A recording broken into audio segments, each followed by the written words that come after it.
Welcome back to the channel, dear friends. I'm honored that you've chosen to spend part of your day here, with me, exploring the deeper layers of life, and the clarity that can come when we step back from the chaos. Today's journey is especially close to the heart. It's about something that quietly shapes our lives, something most people never stop to question: the invisible pressure of obligation.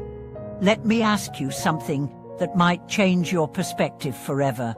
What if you didn't have to do anything? What if there was no person in your life that you were truly obligated to see?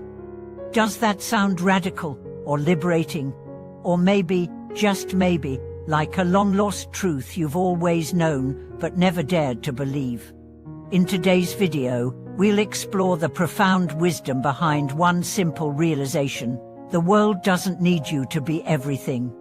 The universe does not demand that you please everyone. Life isn't about ticking off boxes or showing up in places where your heart no longer belongs.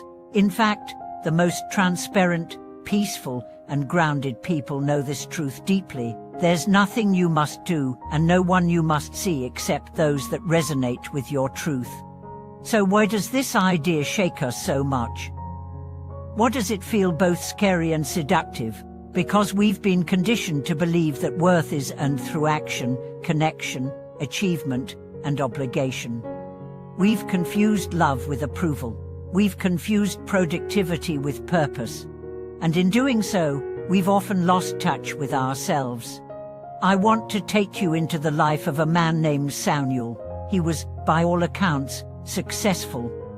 A corporate strategist, a mentor, a son, a friend. His calendar was full, his inbox was overflowing, he was invited to every event, every reunion, every important meeting. But inside, Samuel was exhausted. Not just tired, soul-weary. One day, he called an old teacher and said, "I feel like I'm suffocating, and I don't even know why." The teacher asked one question: "Whose life are you living?"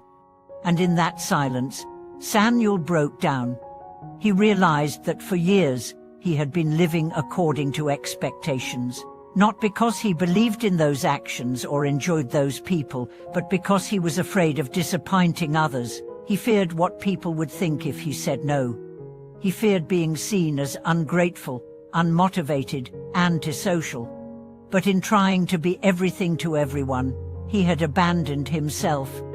Have you ever felt that? That quiet ache when you're at a gathering you didn't want to attend. That hollowness when you say yes to something your heart clearly said no to.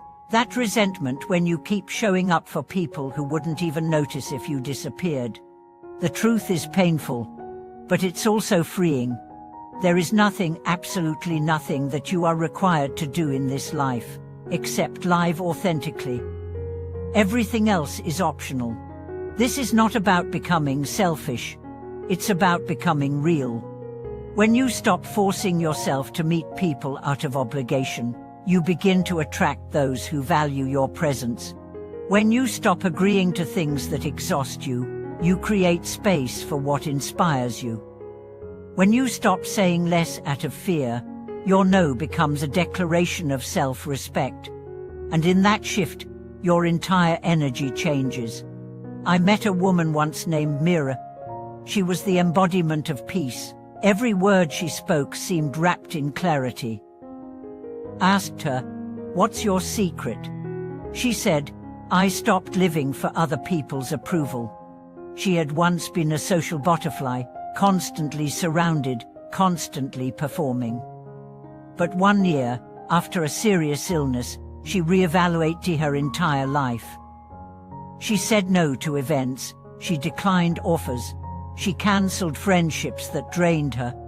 She made space, and in that space, she found herself. She told me, "The first time I said no and didn't explain why, I was terrified, but the silence that followed was the most peaceful thing I'd ever known." You see, we are not meant to carry the weight of the world on our shoulders. We are not meant to be available all the time, to respond to every message, to agree to every invite. You are not responsible for other people's feelings when you choose to honor your truth. Let's say that again. You are not responsible for how others feel when you are living in alignment with your heart. When you choose rest over an event, honesty over politeness, solitude over socializing, you are not being rude. You are being authentic. It takes immense courage to disappoint people in order to remain true to yourself. But it's a courage that will change your life. We often think that our obligations are fixed, that family means constant access, that friendship means forever saying yes, that success means always performing.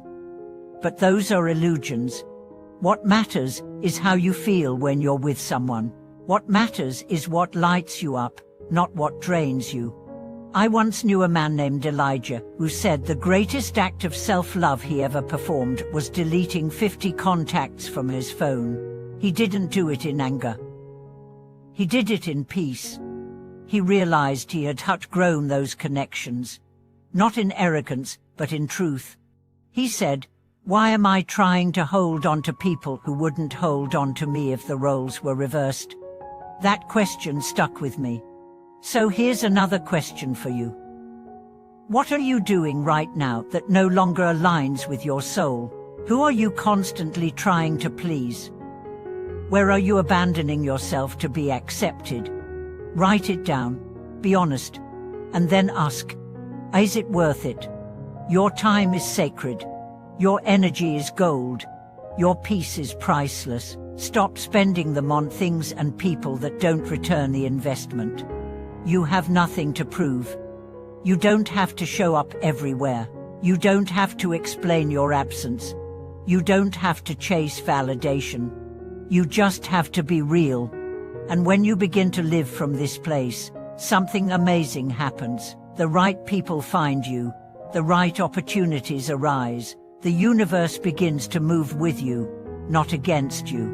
Because finally, you are moving in harmony with your own truth.